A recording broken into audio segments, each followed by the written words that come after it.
Hi guys, well today we're going to be taking a look at the new NVIDIA GTX 1060. Now NVIDIA announced this new graphics card just yesterday, and it is their intention to have this Pascal based 1060 supersede the now aging Maxwell based 980.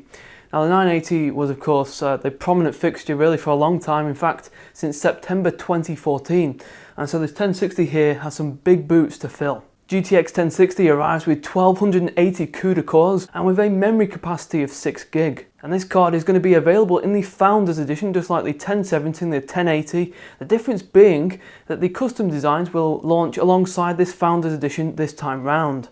So the 980 was priced around £430, $550 at launch, and you'd be surprised to know that the GTX 1060 here is going to be launching at a starting price of, this is just for the custom designs, of £239 in the UK, $249 in the US.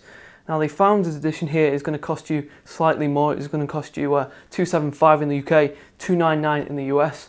So at that price tag, it is poised to take on AMD's Radeon RX 480.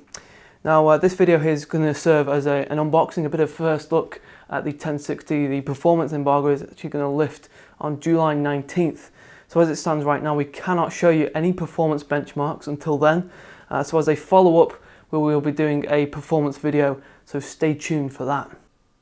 Okay, well, brace yourself for the quickest unboxing ever. This is the box that our 1060 arrives in, and if you buy this directly from NVIDIA, then this is what the box will look like. There's the Founders Edition there. There's actually nothing to talk about on the packaging.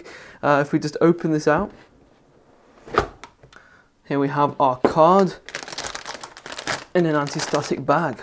Okay, and here is the GTX 1060. Now this card is designed for the mid-range and is actually fairly small compared to its siblings, the 1070 and the 1080. And actually when we remove the cooler later on, we'll see just how small that PCB really is. So this version of the 1060 is obviously the Founders Edition, and as such it bears the NVIDIA reference cooler, which uses a single cooling fan in a vacuum type blower design. From a styling point of view, the Founders Edition design is stylish and aesthetically pleasing, meaning it will look great in any system, but especially one which uses a black or grey theme. Now I said this card isn't particularly large, and right next to its predecessor, the GTX 980, you can see that it is notably smaller. So let's do a quick measurement now, as this will help to establish whether or not you can fit this card into your case. So for the length, 1060 is 248mm. For the width, you're looking at 98mm, and then the height is 35mm. So this card should fit in most cases. Now this is a reference card, and the Founders Edition is sat at the original values. So there is no overclock as such. So the 1060, it operates at base clock of 1506, and that boosts up to 1709 MHz, and the memory clock operates at 8 gigabit. So comparing that to the GTX 980,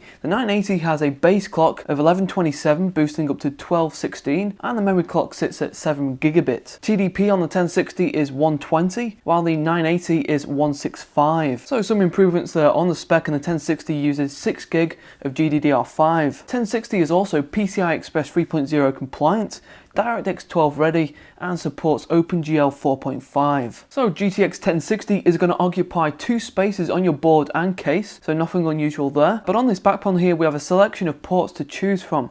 So we've got one dual-link DVI-D, giving you up to 3K, triple DisplayPort 1.4s, and those can give you up to 8K at 60Hz. And we also have one HDMI 2.0, and that offers 4K at 60Hz. So the best video out to use is probably DisplayPort, and certainly if you're hoping to output to anything greater than 4K, then DisplayPort is the obvious choice. Now NVIDIA recommend a 400 watt power supply for 1060, and it's great to see that all we need is a single 6-pin connector for the power delivery. So that is likely to be a huge bonus for a lot of you guys out there, and it shows just how efficient these cards really are.